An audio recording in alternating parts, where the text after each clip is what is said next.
नमस्कार, FM news देख रहे हैं आप। आपके साथ मैं हूं हर्ष त्यागी। 1989 के बाद से यूपी की सत्ता से गायब कांग्रेस अपनी स्थिति को सुधारने के लिए जमकर मेहनत कर रही है, तो वहीं कांग्रेसी नेता जमकर पसीना बहा रहे हैं। यूपी में कांग्रेस ने प्रियंका गांधी को चुनाव प्रचार का प्रमुख बनाया है। प्रियंका कांग्रेस के नेताओं और कार्यकर्ताओं में जोश भरने के काम में जोर शोर से लगी हैं। पिछला चुनाव गठबंधन के साथ लड़ने वाली कांग्रेस यूपी की चुनावी जंग में इस समय के लिए सवाल उठता है कि आखिर इस बार यूपी में कांग्रेस क्यों एकला चलो को अपना रही है। क्या यह उसकी रणनीति का हिस्सा है या फिर कांग्रेस को इस बार कोई साथ लेने को तैयार नहीं है। कांग्रेस ने 2017 का विधानसभा चुनाव सपा के साथ लड़ा था। राहुल गांधी और अखिलेश यादव के इस गठबंधन को जनता ने नकार दिया था। सपा 47 सीटों पर और कांग्रेस 7 सीटों पर सिमट गई थी।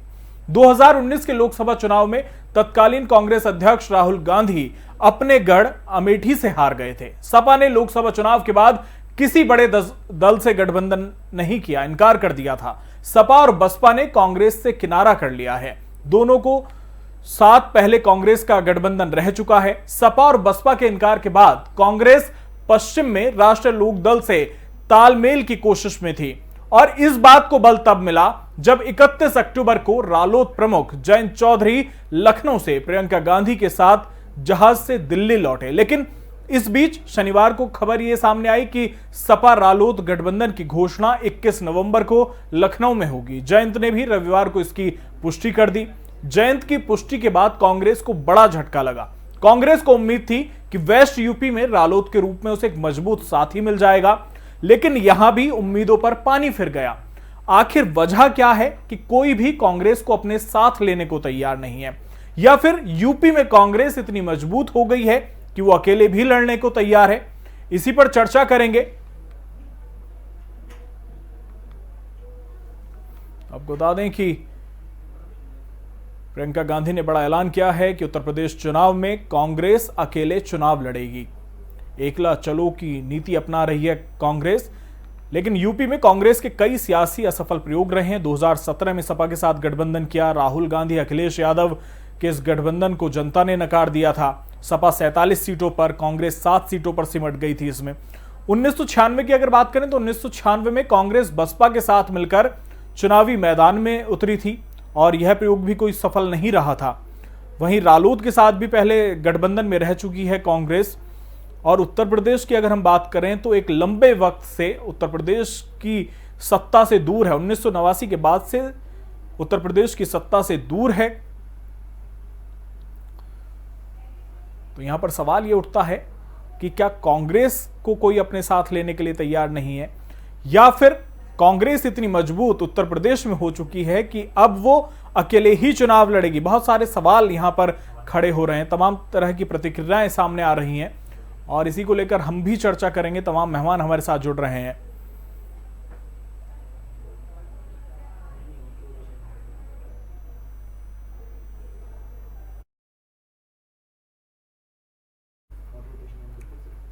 आपको बता दें कि कल बुलंदशहर में प्रियंका गांधी ने प्रतिज्ञा सम्मेलन के दौरान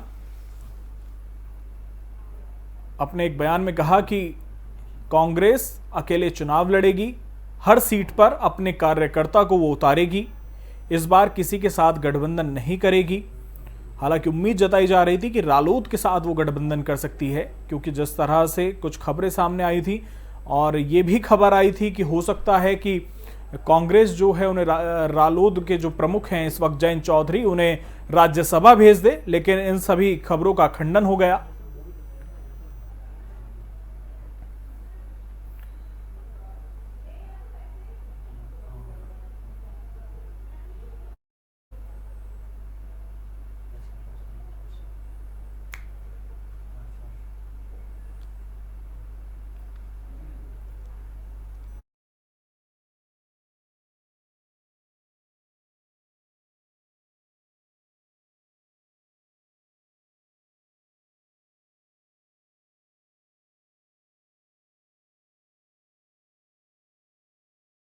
मजबूत साथी मिलने की जो उम्मीद थी कांग्रेस को, उस पर भी पानी फिर गया। तो सवाल यहां पर यह उठ रहा है कि आखिर क्यों एकला चलो की नीति के तहत कांग्रेस काम कर रही है। क्या कांग्रेस को कोई साथ लेने को तैयार नहीं है, या कांग्रेस इतनी मजबूत हो चुकी है, प्रियंका गांधी का जो आत्मविश्वास है वो इतना बढ़ चुका है कि अब वो उत्तर प्रदेश में अकेले ही चुनाव लड़ेंगी? तो तमाम सवाल यहां पर खड़े हो रहे हैं।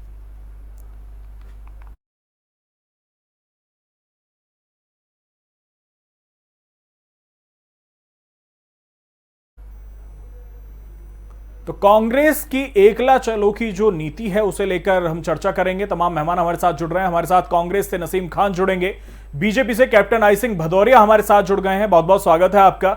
हमारे साथ राजनीतिक विश्लेषक निरंजन पोद्दार जी जुड़ गए हैं, बहुत बहुत स्वागत है आपका। शुरुआत निरंजन पोद्दार जी आपसे ही करना चाहूंगा, आपको क्या लगता है कि आखिर जो ये एकला चलो की नीति कांग्रेस उत्तर प्रदेश में अपना रही है, क्या वजह है कि कांग्रेस के साथ यूपी में कोई दल हाथ मिलाने को तैयार नहीं है? जी ऐसा है कि कांग्रेस इस टाइम कांग्रेस ने जो कांग्रेस का मैं कहूंगा केंद्रीय नेतृत्व जो है जिस तरीके से कार्य कर रहा है पिछले 10-15 सालों से हमने देखा है कि बिल्कुल संगठन पे ध्यान नहीं दिया गया है और केवल जो परिक्रमा मंडली जो होती है उसका राजनीति में कांग्रेस के अंदर वर्चस्व हो गया, जिससे क्या हुआ है कि एक आम कार्यकर्ता कांग्रेस से हट गया है और कांग्रेस का संगठन आज मैं कहूंगा कि पिछले 70 साल में सबसे कमजोर स्थिति में है। और ऐसी कमजोर स्थिति में जब किसी भी राजनीतिक दल का गठबंधन या किसी भी राजनीतिक दल का कार्यकर्ता या इस कह लीजिए कैडर जो है संगठन जब इतना कमजोर होता है तो वो राजनीतिक दल किसी भी गठबंधन के लिए एक लाइबिलिटी होता है, वो उसके लिए संपत्ति नहीं होता है। आपने देखा होगा कि बिहार के चुनाव के अंदर क्या हुआ था। बिहार के चुनाव के अंदर आरजेडी ने कांग्रेस को एक बड़ा दिल दिखा करके कांग्रेस को जैसे जैसे कांग्रेस ने चाहा वैसे वैसे बहुत सारी सीटें दी, लेकिन जो आरजेडी बिहार के अंदर जो सत्ता से फिसली है उसके अंदर आपने भी देखा, हमारे विश्लेषण ने भी देखा, पूरे हिंदुस्तान ने देखा कि जहां जहां कांग्रेस लड़ी वहां से इनको जो रिजल्ट्स आए वो कहीं ना कहीं आरजेडी के लिए चिंता का सबब हो गया। तो अब एक बात बताइए, जब उत्तर प्रदेश के अंदर जब यूपी के 2 लड़कों ने मिलकर के चुनाव लड़ा, कोई शून्य बटा सन्नाटा, उससे पहले आपने देखा होगा कि एक महागठबंधन बना, उसके अंदर शून्य बटा सन्नाटा। तो अब कौन जिम्मेदारी लेना चाहेगा, कौन अपने सर के ऊपर वजन लेना चाहेगा? राजनीतिक गठबंधन तो उसी पार्टी के साथ किया जा सकता है ना जिस पार्टी के अंदर उसको कदाचित लाभ मिलता है। मेरा ऐसा मानना है कि जैसे कांग्रेस अब उत्तर प्रदेश के अंदर अकेले दम के ऊपर चुनाव लड़ रही है, हर्ष जी एक बात और कहूंगा कि कांग्रेस का जो केंद्रीय नेतृत्व है या इनका, मैं तो शुरू से कहता रहा हूं, इनका वॉरियर कमजोर है, इनका वार रूम कमजोर है, तो इनको अपने सलाहकारों के ऊपर भी विचार करना चाहिए, क्योंकि प्रियंका गांधी जी से कांग्रेस का जो कार्यकर्ता है उनको बहुत बड़ी उम्मीद थी और जिस तरीके से उन्होंने अब बिना तैयारी के, बिना किसी संगठन के उत्तर प्रदेश के अंदर प्रियंका जी को पूर्ण रूप से लॉन्च कर दिया है, तो कहीं ना कहीं जिस तरीके से राहुल गांधी जी की एक राजनीतिक विफलता सबको दिखाई दे रही है, कहीं ना कहीं ये जो उत्तर प्रदेश की जो चुनाव के अंदर आने वाले रिजल्ट्स के अंदर जो विफलता है वो कहीं ना कहीं प्रियंका गांधी जी को भी हतोत्साहित करेगी और जो कांग्रेस का जो कैडर है उसके लिए भी वो एक हतोत्साहित वाला सबब होगा। मेरा ऐसा मानना था कि कांग्रेस को अभी उत्तर प्रदेश के अंदर कुछ सीटों पे जिनके ऊपर उनको लगता है कि यहां हमारा वर्चस्व है, उन सीटों के ऊपर इनको चुनाव लड़ना चाहिए था। चलिए ठीक है, आऊंगा दोबारा आपके पास निरंजन पोद्दार जी। नसीम खान हमारे साथ जुड़ गए, कांग्रेस नेता हैं। नसीम खान, अकेले चुनाव लड़ेगी कांग्रेस उत्तर प्रदेश में, क्या माना जाए कि कांग्रेस इतनी मजबूत हो गई है कि वो अकेले लड़ने के लिए तैयार है, या ये माना जाए कि कांग्रेस को कोई साथ लेने को तैयार नहीं है? देखिए, निश्चित रूप से हर्ष जी मैं आपसे एक बात से सहमत हूं कि कांग्रेस पार्टी उत्तर प्रदेश के अंदर बहुत मजबूत स्थिति में हो चुकी है। दूसरी चीज, कांग्रेस पार्टी की नेता आदरणीय दीदी प्रियंका गांधी जी ने कल बुलंदशहर में पदाधिकारी सम्मेलन में इस बात की घोषणा की है कि हम 403 सीट पर उत्तर प्रदेश के अंदर ताकत के साथ चुनाव लड़ने जा रहे हैं। हम ये बात ऐसे नहीं कह रहे हैं, हम इसकी तैयारी पिछले 3 साल से कर रहे हैं। ठीक है, निश्चित रूप से इस बात को अभी राजनीतिक लोग इसको हकीकत में मानना नहीं चाहेंगे। उसकी वजह यह है कि उत्तर प्रदेश में हम पिछले 30 साल से बहुत कमजोर स्थिति में थे, लेकिन आप पिछले 3 साल का रिकॉर्ड उठा के देखिए कि प्रदेश की और केंद्र की तानाशाही के सामने कौन लड़ रहा है। आप इसको देखिए।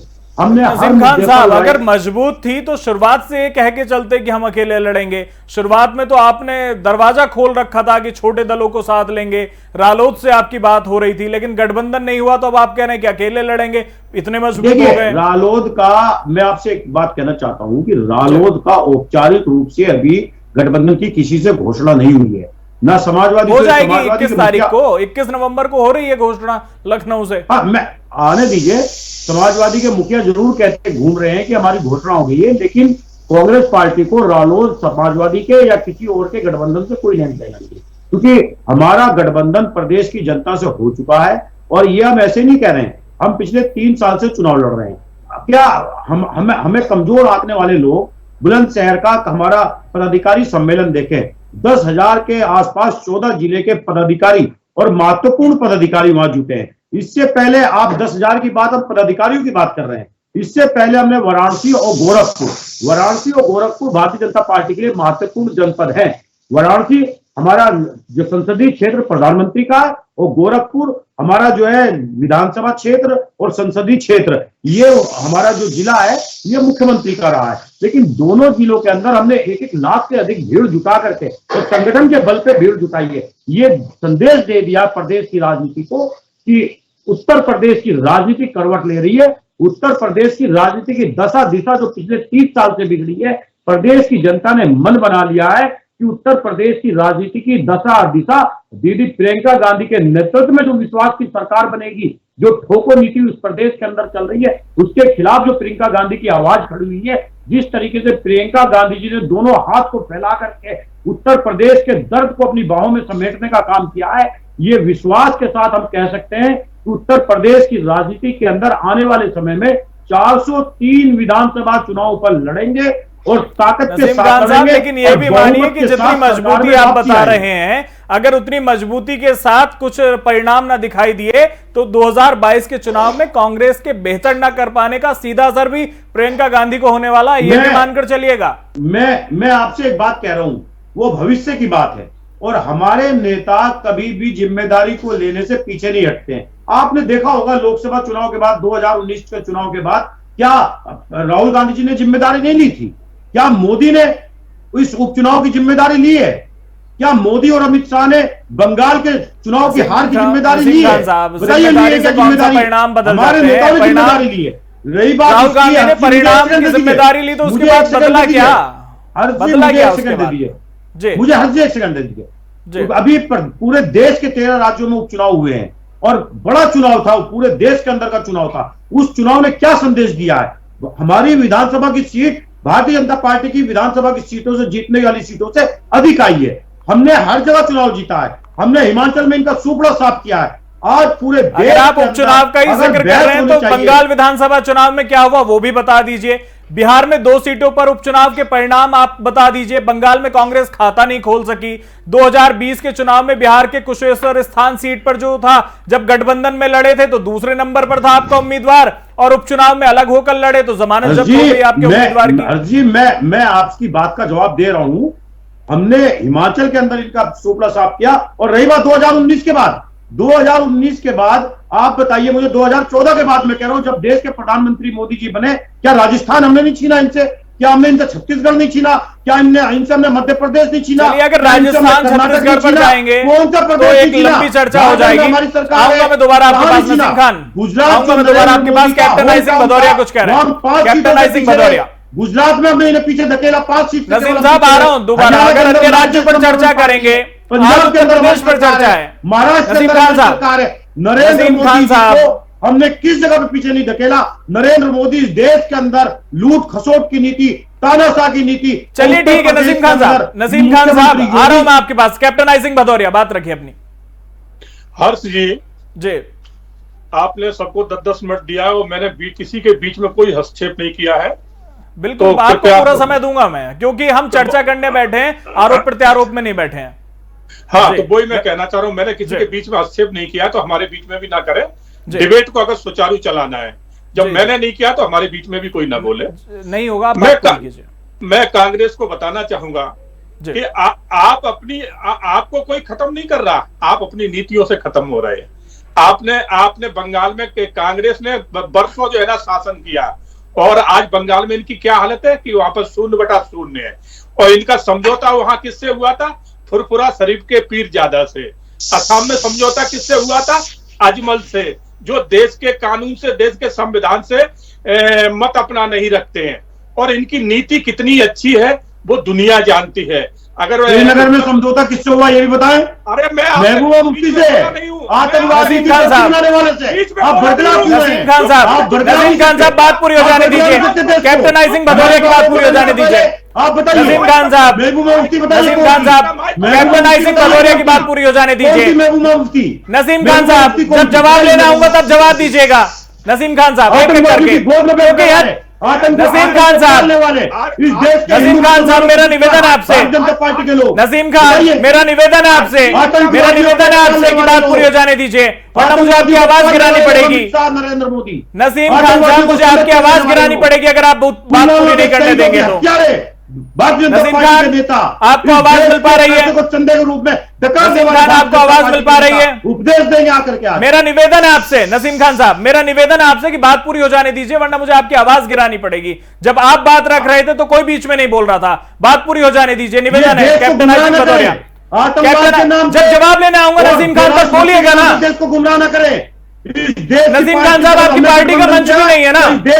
इस देश की अलगाववादी पार्टी जो आतंकवादियों की बरसी बनाने वाली नसीम खान की आवाज डाउन कर दीजिए। मेरा निवेदन है, नसीम खान की आवाज डाउन कर दीजिए।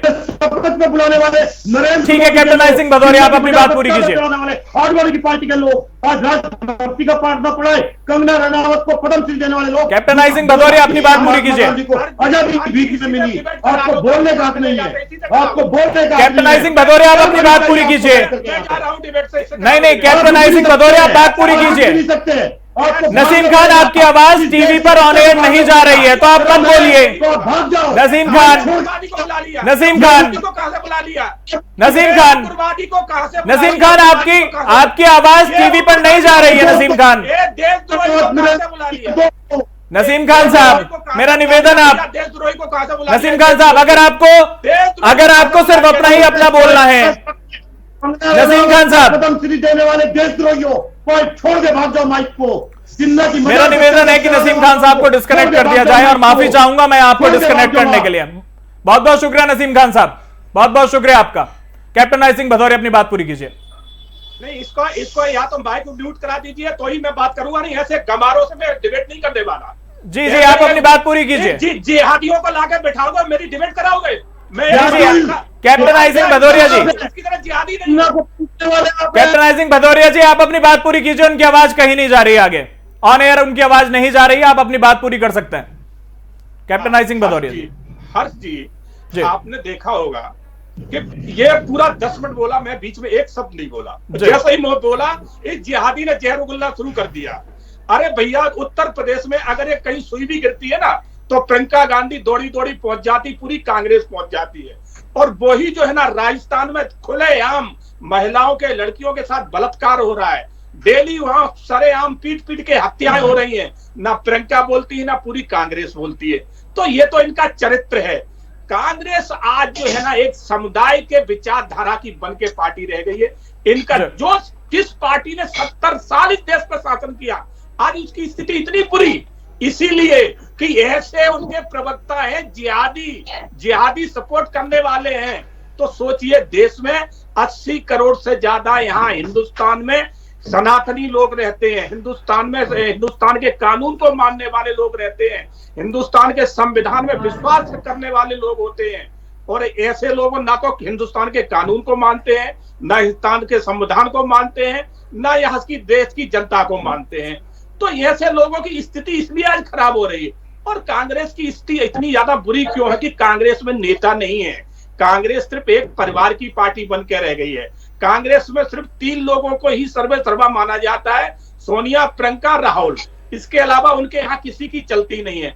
आप बताइए, बहुत अच्छे से अच्छे नेता पड़े थे उत्तर प्रदेश में।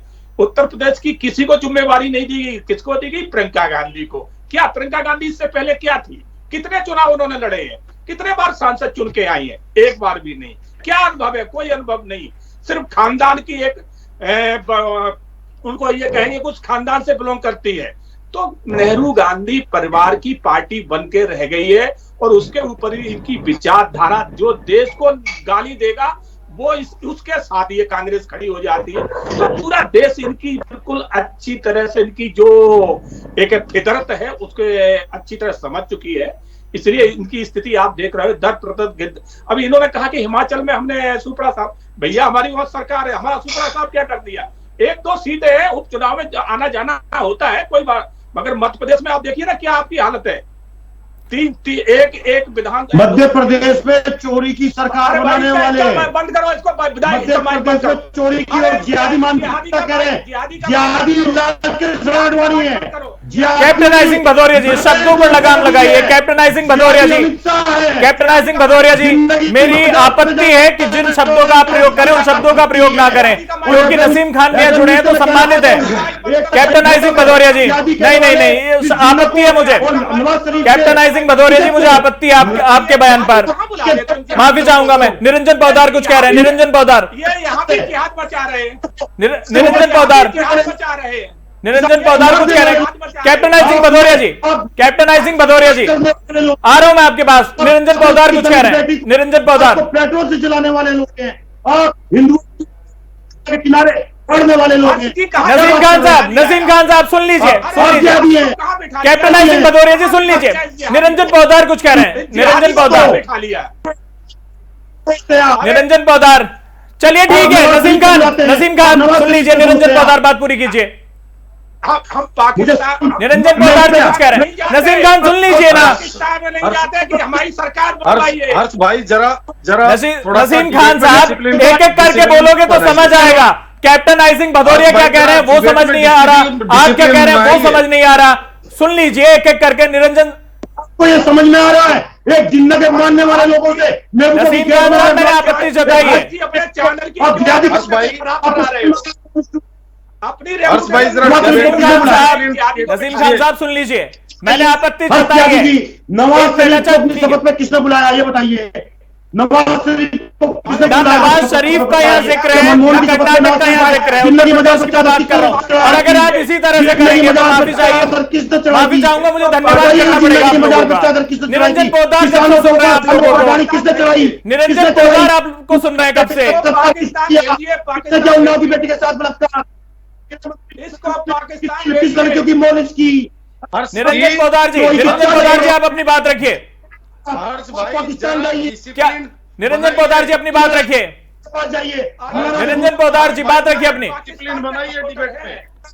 ये मछली बाजार रहे, ये पाकिस्तान का एजेंडा चलाते हैं, ये देश का एजेंडा नहीं चलाते। निरंजन पौदार जी, पाकिस्तान समर्थक लोग हैं। यहाँ हम लोग पाकिस्तान करने के लिए बैठे हुए हैं। पाकिस्तान समर्थक लोग हैं। चलिए बहुत बहुत शुक्रिया आप सभी मेहमानों का, क्योंकि जिस तरह से आप चर्चा कर रहे हैं, माफी चाहूंगा और खेद है मुझे, क्योंकि जिस तरह की चर्चा नसीम खान आप कर रहे हैं, बहुत बहुत शुक्रिया आप सभी मेहमानों का। सवाल यहां पर यह उठता है कि जिस तरह की चर्चा होनी चाहिए एक स्वस्थ चर्चा नहीं हो पा रही है। आरोप प्रत्यारोप की राजनीति, बात उत्तर प्रदेश की करने की जरूरत है, तो यहां पर नसीम खान अलग ही अपनी दूसरी दिशा में चल रहे हैं, आरोप प्रत्यारोप को लेकर चल रहे हैं। इसलिए मैं आप तीनों मेहमानों से माफी चाहता हूं और बहुत बहुत शुक्रिया आपका हमारे साथ इस चर्चा में जुड़ने के लिए। फिलहाल मेरे साथ इतना ही। बने रहिए एफएम न्यूज के साथ। नमस्कार।